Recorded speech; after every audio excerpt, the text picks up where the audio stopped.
Regardez cette mignonnerie.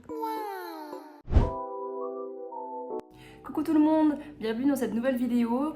Aujourd'hui je vais vous raconter comment s'est déroulée ma grossesse parce que je l'ai passée en Suisse et pas en France. J'ai vécu là-bas pendant 1 an et demi. Je vais vous dire un petit peu mes préférences ou comparer un petit peu les choses qui m'ont étonnée par rapport à la France. Et voilà, c'est parti.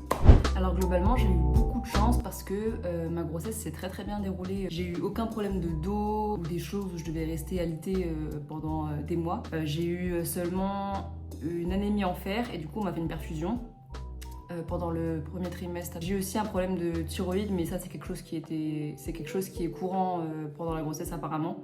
Donc j'étais sous traitement, je prenais un médicament tous les matins.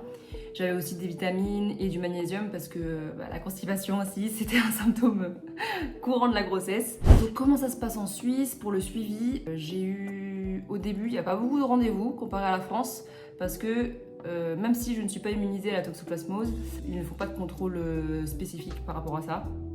Donc j'ai eu un rendez-vous au premier trimestre, un rendez-vous au deuxième, et après ça se rapproche à tous les mois.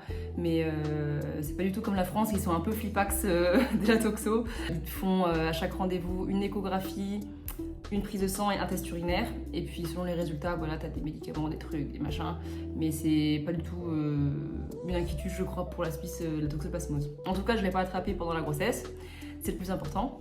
J'ai pas eu de grosses difficultés, mais par contre, au début de ma grossesse, j'ai eu quand même un petit peu des nausées. C'était vraiment... je restais au lit toute la journée parce que je me sentais vraiment pas bien. Puis une fatigue aussi. Je pense que c'est là où j'étais le plus fatiguée au tout début de ma grossesse, que même à 9 mois, j'étais pas fatiguée comme ça. Je me rendormais, il était 20h du soir. Bon, c'était peut-être dû à l'anémie, mais quand même, c'était une fatigue vraiment super bizarre. La chose la plus frustrante aussi en début de grossesse, c'est que j'avais donc des envies alimentaires, mais pas des trucs bizarres avec des mélanges et tout, juste des envies spécifiques, des pâtes carbo, une flamencuche, tu vois, des trucs comme ça. Je goûtais, c'était dégueulasse. Vraiment, tout avait un goût de fer bizarre, enfin c'était vraiment hyper frustrant. Mais voilà, ça je pense, c'était le plus dur dans ma grossesse, parce qu'après, quand les nausées sont passées, en gros, j'ai eu, il me semble, 2 week-ends. J'ai vraiment de la chance parce que j'étais encore en stage. Et je me serais pas vue travailler dans cet état-là. Au deuxième trimestre, top. En vrai, c'était comme si j'étais pas enceinte. D'ailleurs, j'ai travaillé chez Burger King à ce moment-là parce que bon, c'est bien de partir en Suisse, mais ça coûte cher en fait la vie. Donc j'ai travaillé chez Burger King, c'était trop bien. Parce qu'en fait, c'est un petit Burger King. C'est pas du tout comme McDo où tu te fais défoncer et c'est toujours à 100 à l'heure. Genre là, il y avait même des moments où il y avait personne et on s'ennuyait quoi. Et puis l'équipe était super cool et tout. Genre vraiment, j'en ai vraiment un meilleur souvenir que de tous mes stages de mes écoles réunies. J'ai arrêté à 6 ou 7 mois, je sais plus, parce que c'était trop physique. Moi j'étais devant, donc je servais les gens et je faisais les commandes. Je kiffais ma vie, mais c'était trop physique. Donc j'ai arrêté. Il a fallu chercher un appart en Suisse, parce que j'en étais encore... puisque c'était pas prévu que je reste plus que la durée de mon stage, à partir de septembre, il a fallu qu'on trouve un appart. La grosse galère, voilà, la grosse galère parce que mon conjoint, il venait de passer son CFC, mais il n'avait pas encore travaillé du coup, donc il n'avait pas les 3 dernières fiches de salaire. Moi non plus, parce qu'en septembre, j'avais pas encore commencé à travailler. J'ai commencé à travailler chez Burger King que en octobre. Donc il a fallu attendre voilà, que tous les deux on travaille et qu'on soit logé chez sa mère. Donc bon, l'ambiance... moi qui étais enceinte, on lui a rien dit et tout, enfin, c'était un peu spécial. Après on a pu trouver voilà, un appartement dans la montagne et tout, c'est trop beau, vraiment la Suisse c'est incroyable. Niveau paysage et le level aussi de balades et de randonnées disponibles, c'est incomparable à la France. Après je sais pas dans les autres... à la frontière des Alpes et aussi des Pyrénées, je sais pas comment c'est là-bas, mais en tout cas en Suisse, il y a plein de parcours. Et vraiment, tu peux t'éclater à l'extérieur. Donc pour vivre en Suisse, il faut des choses spécifiques pour avoir un permis de séjour, parce que tu ne peux pas rester plus de 3 mois en Suisse à rien foutre. Donc, ce qui est...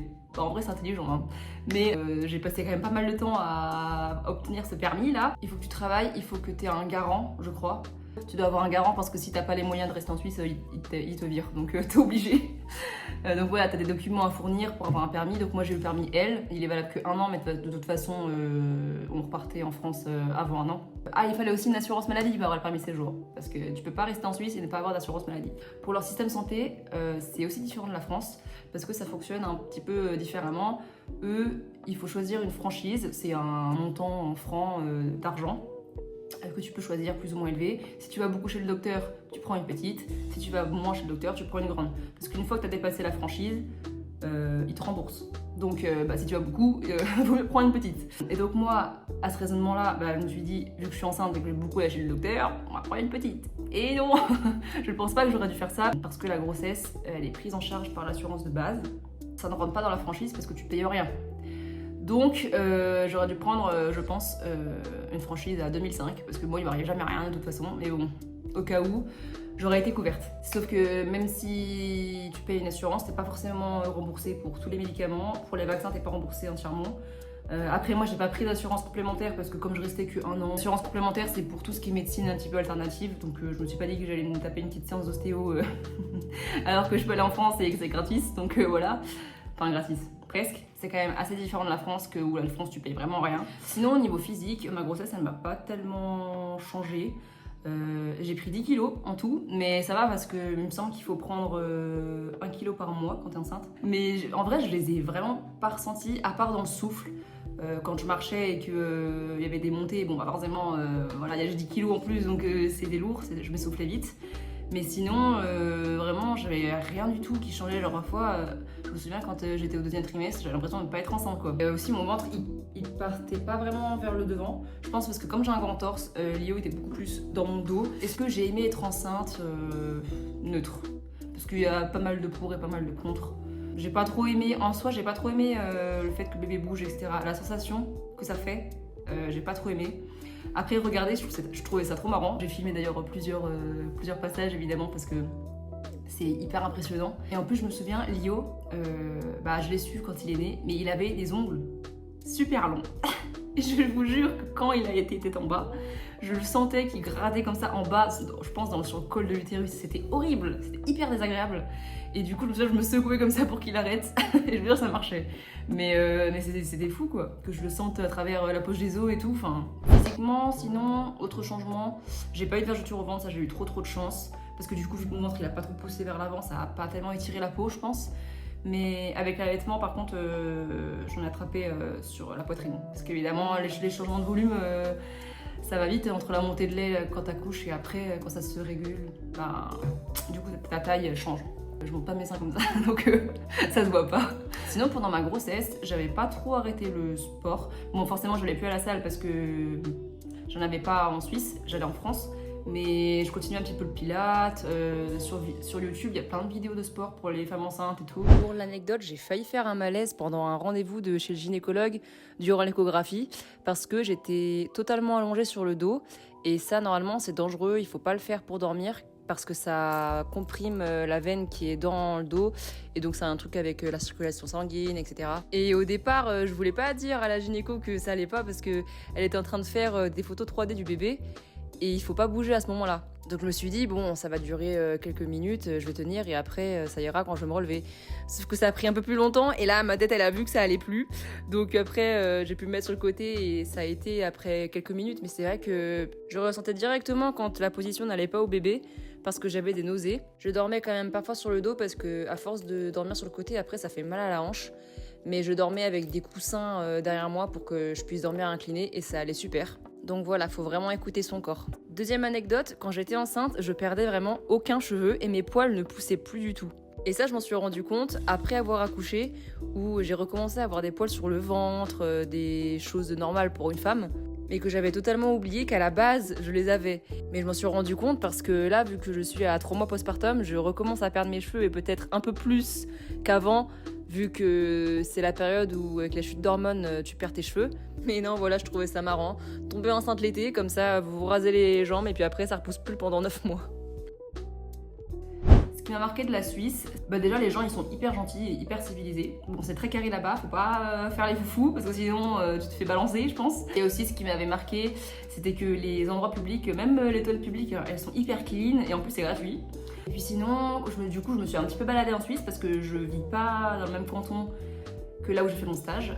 Mon stage, je l'ai fait dans le canton de Fribourg. C'était trop beau. Je pense que c'est un de mes cantons préférés. Après, j'ai pas fait toute la Suisse, mais avec les lacs immenses, la plage de lac, des petits villages trop mignons. J'avais vraiment trop aimé. Après, en Valais, donc là je vis en Valais, c'est un peu plus montagne quoi. Donc ville, des petits lacs, mais c'est pas aussi beau que dans le canton de Fribourg. Voilà, moi là je vis en montagne, mais sinon tu peux vivre dans les villes en bas, mais ça ressemble un peu à la France quoi. C'est moins mon style. Dans la Suisse c'est très très beau. Montreux d'ailleurs, c'est une ville qui est super belle avec le lac Léman, incroyable. Et autre chose, dans leur supermarché, chez nous tu vois, tu peux avoir des rayons de jambon par exemple, de différentes marques et tout. En Suisse t'as le choix entre 2-3 quoi. Voilà, c'est tout. Donc les magasins ils sont assez petits. À part je pense les grandes coop et tout, mais moi j'en ai pas vraiment vu, j'ai toujours vécu dans des petits villages, voilà. Mais t'as pas vraiment beaucoup de choix, et ce qui est bien en soi pour la planète. Les Suisses, ils sont très très fiers de leurs produits suisses. Genre même le coca, il y a marqué fabriqué en Suisse. Vous voyez, il y a sur tous les produits, si c'est produit en Suisse, t'as le drapeau. Donc voilà, ils sont très très fiers de leur production locale, je pense. Ils ont du coup pas toutes les marques qu'on a en France. Donc quand tu veux, par exemple, je sais pas qu'est-ce qui manque de la France, les gnocchis Lustucru, bah par exemple, il n'y a pas. En restant dans la bouffe, hyper déçu du McDo suisse parce qu'ils ont que dalle en choix. Genre ils ont même pas de potatoes, ils ont pas le CDO, ils ont pas le 280, ils ont pas grand chose. Mais bon bref, mis à part ça, tout va bien. Oui, il y a plein de fast-food alors que je me disais, bah, la Suisse c'est un pays riche, ils vont avoir plein de restos 5 étoiles. Bah non, t'as beaucoup de fast-food. À part mon stage, après c'est mon conjoint qui m'a carry tout du long. Donc je saurais pas vous dire comment c'est au niveau travail. Parce que là-bas c'est 42 heures et pas 35. Donc ça charbonne dur. J'en ai vécu, hein, c'était vraiment une super expérience. Mais voilà un petit peu ce que j'ai pensé de la Suisse et comment s'est passée ma grossesse. J'espère que vous avez aimé cette vidéo. N'hésitez pas à liker et à me dire en commentaire si vous avez des questions ou autres. Et je vous dis à dans une prochaine vidéo. Bye.